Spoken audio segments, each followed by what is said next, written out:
நாங்கள் இன்று இந்த மாதம் பங்குனி வைகாசி மாதங்களிலே வெப்பநிலை அதிகரித்து காணப்படும். இந்த வெப்ப அதிகரிப்பு காரணமாக மக்களுக்கு என்ன பாதிப்பு ஏற்படலாம், அதை எவ்வாறு நாங்கள் தவிர்த்து கொள்ளலாம் என்பதை பற்றி பார்க்க போகின்றோம். இந்த வெப்பம் வளிமண்டலத்திலே வெப்பநிலை அதிகரிப்பதனால் நமது உடலின் வெப்பநிலையும் அதிகரிக்கும். சில சந்தர்ப்பங்களில் பொதுவாக வயது போனவர்கள், சில கிரிட்டிக்கல் வருத்தம் உள்ளவர்கள், கிட்னி ஃபெயிலியர், லிவர் ஃபெயிலியர் மற்றும் சிறுவர்களில் அதிக வெப்பநிலை உள்ள இடங்களிலே வேலை செய்யும் பொழுது அவர்கள் உடம்பில் வெப்பநிலை அதிகரித்து ஹீட் ஸ்ட்ரோக் என்ற ஒரு கண்டிஷனுக்கு வரக்கூடிய சந்தர்ப்பம் இருக்கின்றது. ஆகவே இந்த ஹீட் ஸ்ட்ரோக் வராமல் இருப்பதற்கு நாங்கள் என்ன செய்ய வேண்டும், இது ஏன் வருகிறது என்பதை பற்றி பார்க்கலாம். முக்கியமாக அதிவெப்பம் உள்ள இடங்களிலே நாங்கள் கூடுதலான நேரம் நிற்கும் பொழுது அல்லது தீவிரமான உடல் அப்பியாசங்கள், உடல் வேலைகளை இந்த அதிக வெப்பம் உள்ள காலநிலைகளில் நாங்கள் செயற்படுத்தும் போதும் உடம்பிலிருந்து அதிகளவு நீர் வியர்வை மூலம் வெளியேறுவதாலும் மற்றது காற்றோட்ட வசதி அற்ற ஒரு க்ளோஸ் பண்ணின ரூம்களில் வெப்பநிலை அதிகமாக இருக்கின்ற இடங்களில் இருப்பதன் போது இந்த ப்ராப்ளம் வரலாம். ஆகவே இந்த ப்ராப்ளம் ஹீட் ஸ்ட்ரோக் ரெண்டு வகைப்படும். ஒன்று கிளாசிக் நான் எக்ஸர்ஷனல் ஹீட் ஸ்ட்ரோக், அதாவது அப்பியாசங்கள் செய்யாமல் சும்மா இருக்கும் நபர்களுக்கு ஏற்படுவது. பொதுவாக இந்த வளிமண்டலத்தில் ஹீட் வேவ்ஸ் அதிகரிக்கும் போது வயது போனவர்களிலும் நாட்பட்ட வருத்தங்கள், சிறுநீரக நோய், ஹார்ட் ஃபெயிலியர், ஈரல் வருத்தம் உள்ளவர்களிலும் இந்த பிரச்சனை ஏற்படும். அது கிளாசிக் நான் எக்ஸர்ஷனல் ஹீட் ஸ்ட்ரோக் என்று சொல்லுவோம். மற்றது ரெண்டாவது வகை எக்ஸர்ஷனல் ஹீட் ஸ்ட்ரோக். இது பெரும்பாலும் இளம் வயதினர் ஏற்படும். பொதுவாக இந்த விளையாட்டு வீரர்கள் மற்றும் ஆர்மி உத்தியோகத்தர்கள் இவர்களிலே இந்த நிலை ஏற்படும். அவர்கள் கடுமையான பயிற்சிகளை இந்த அதிகூடிய வெப்பம் உள்ள நேரங்களிலே செய்வதனால் இந்த ஹீட் ஸ்ட்ரோக் என்ற நிலைமைக்கு உள்ளாகலாம். பொதுவாக இந்த வெப்பநிலை அதிகரிக்கும் பொழுது நமது உடல் வெப்பநிலையை கண்ட்ரோல் பண்ணுகின்ற தெர்மோ ரெகுலேட்டரி மெக்கானிசம் பழுதடைவது, உடல் வெப்பநிலை 40 டிகிரி செல்சியஸுக்கு மேல் அதிகரிப்பது மற்றும் சிவியர் நீர் இழப்பு மற்றும் எலக்ட்ரோலைட்ஸ், இந்த உப்புக்களின் அளவுகளிலே பேலன்ஸிலே பாதிப்பு ஏற்படுவது, இதனாலே சிஸ்டமிக் இன்ஃப்ளமேட்டரி ரெஸ்பான்ஸ், உடம்பிலே அலர்ச்சித்தன்மை ஏற்படும். இதனால் ஆர்கன், பொதுவாக மூளை, கிட்னி, சுவாசப்பை போன்றவை பழுதடையும். ஆகவே இதை வராமல் தடுப்பதற்காக நாங்கள் என்ன செய்ய வேண்டும் என்பதை பார்ப்போம். இதை வராமல் தடுப்பதற்கு முதல் இந்த நோய் ஏற்பட்டவர்களுக்கு என்ன அறிகுறி இருக்கும் என்பதை பார்க்கின்றோம். பாடி டெம்பரேச்சர் அதிகரிக்கும், 40 டிகிரி செல்சியஸிலும் கூட இருக்கும். உடம்பு ஹீட்டாக இருக்கும். மாறாட்டம் அல்லது அறிவு மயக்கம் ஏற்படும். சிவியர் தலையிடி, மற்றது இருதய துடிப்பு வேகமாக இருக்கும். மயக்கத்தன்மை, சில நேரம் அறிவில்லாமல் போகலாம். வலிப்பு போன்ற வலிப்பு ஏற்படலாம். ஆகவே இந்த ஹீட் ஸ்ட்ரோக்கை நாங்கள் வராமல் தடுப்பதற்கு பல வழிமுறைகளை கையாள வேண்டும்.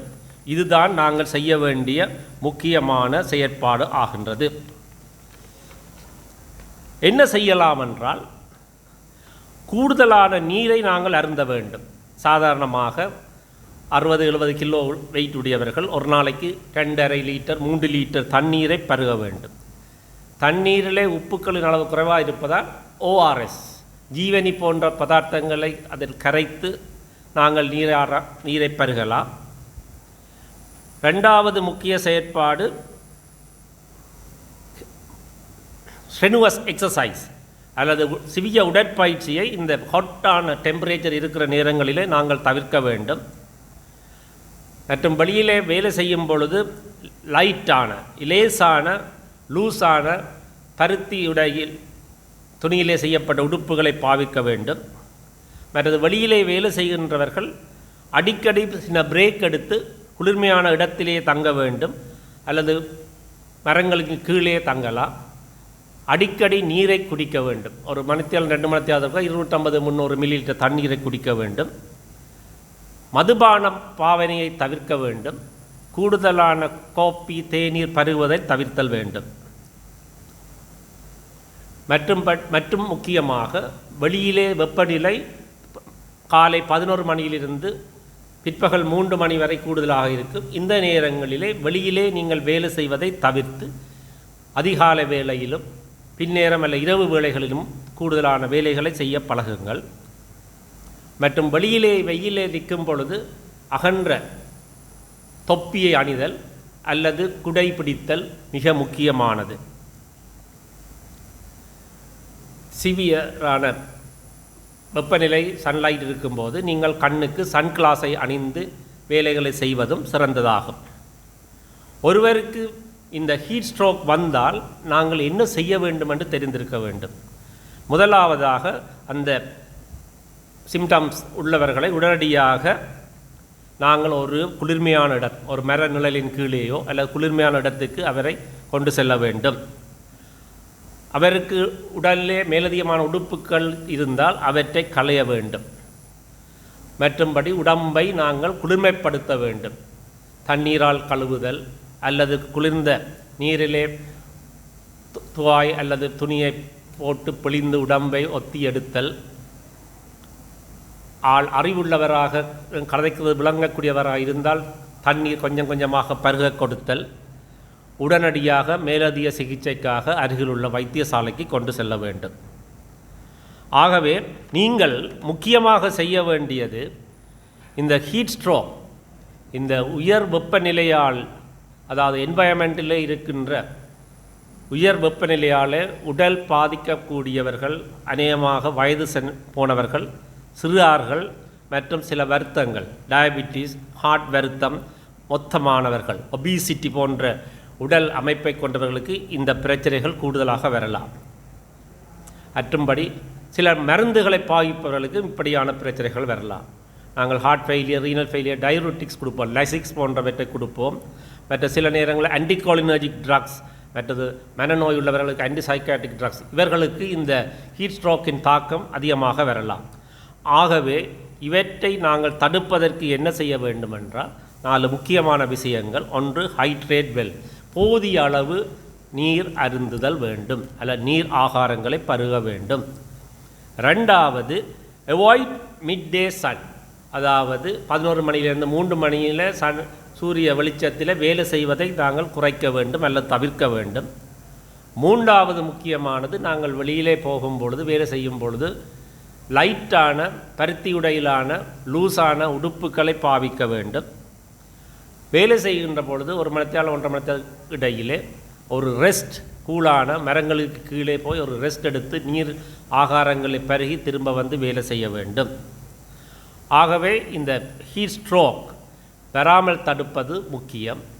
இந்த வருத்தம் வந்தால் ட்ரீட்மெண்ட்டுக்கு எமர்ஜென்சி போதனா வைத்தியசாலை போன்ற வைத்தியசாலைக்கு நீங்கள் நோயாளியை கொண்டு வர வேண்டும்.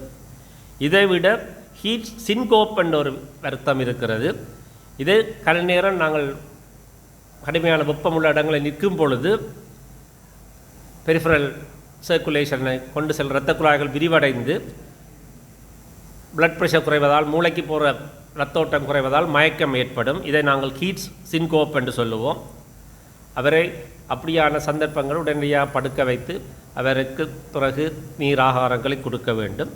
மற்றது ஹீட் எக்ஸ்கோஷன், அதாவது டெம்பரேச்சர், பாடி டெம்பரேச்சர் 40 டிகிரி செல்சியஸும் குறைவாக இருக்கும். அவருக்கு சிவியர் டீஹைட்ரேஷன், உடலிலிருந்து நீர் இழப்புகளும் உடலில் இருக்கிற உப்புக்களில் அளவுகளில் மாற்றங்கள் சரியாக குறைந்து போகலாம் அல்லது சரியாக கூடலாம் போன்ற மாற்றங்கள் வருவதும் அவர்களையும் நீங்கள் உடனடியாக ஆஸ்பத்திரிக்கு கொண்டு வர வேண்டும். ஆகவே முக்கியமாக நாங்கள் தடுப்பதற்கு இந்த ஹீட்டால் ஏற்படுகிற பாதிப்புகளை தவிர்ப்பதற்கு நீர் ஆகாரங்களை போதிய அளவு உண்ண வேண்டும் அல்லது பருக வேண்டும். இந்த மிட் டே சன்னில் வேலை செய்வதை தவிர்க்க வேண்டும், 11 மணிலேருந்து 3 மணி மட்டும். மற்றது உடம்புக்கு நாங்கள் போடுற உடுப்புகள் கொஞ்சம் லூஸாகவும், மற்றது லைட் க்ளோத்ஸ் பருத்தியில் செய்த மென்மையான உடுப்புகளை போட வேண்டும். நாங்கள் வெளியில் வேலை செய்யும்போது அடிக்கடி மணித்தியாலம் 1 மணி நேரம் 1.5 மணி நேரம் இடையிலே ஒரு ரெஸ்ட் 10 நிமிஷம் 15 நிமிஷம் ரெஸ்ட் எடுத்து போதிய நீரை குடித்து பின்னர் வேலைக்கு போக வேண்டும். இவ்வாறு செய்வதனால் நீங்கள் இந்த பாரதூரமான விளைவுகள் நோயிலிருந்து உங்களை பாதுகாத்து கொள்ளலாம். ஹீட் ஸ்ட்ரோக், இந்த வெப்பநிலை அதிகரிப்பதால் உடல் வெப்பநிலை 40 டிகிரி செல்சியஸ் மேலே செல்கின்றது. அதன்பொழுது நீங்கள் சில சிம்டங்களை அறிகுறிகளை அறிந்து கொள்வீர்கள். அவ்வாறு அறிகுறிகள் இருக்கும் பொழுது நீங்கள் உடனடியாக வைத்தியசாலைக்கு வர வேண்டும். உங்கள் உடம்பின் டெம்பரேச்சர், பாடி டெம்பரேச்சர் அதிகரித்து காணப்படும். உடம்பை தொட்டு பார்த்தால் ஹீட்டாக இருக்கும், சூடாக இருக்கும், சிவப்பாக இருக்கும். இந்த ஸ்கின் வந்து ட்ரை, காய்ந்த தோலாக காணப்படும். மற்றதொரு மாறாட்டம் அல்லது உங்களோட மயக்க நிலை உருவாகும். சரியான தலையிடி ஏற்படலாம். ஹார்ட் ரேட் விரைவாக அடிக்கும், பல்பிட்டேஷன் என்று சொல்லுவோம். ஹார்ட் ரேட், இதய துடிப்பு வீதம் அதிகரிக்கும். மற்றும் உங்களுக்கு ஒரு மயக்கமான தன்மை ஏற்படும். சில வேளைகளில் வலிப்பு போன்ற குணங்குறிகளும் ஏற்படலாம். சில நேரம் அறிவில்லாமலும் போகலாம்.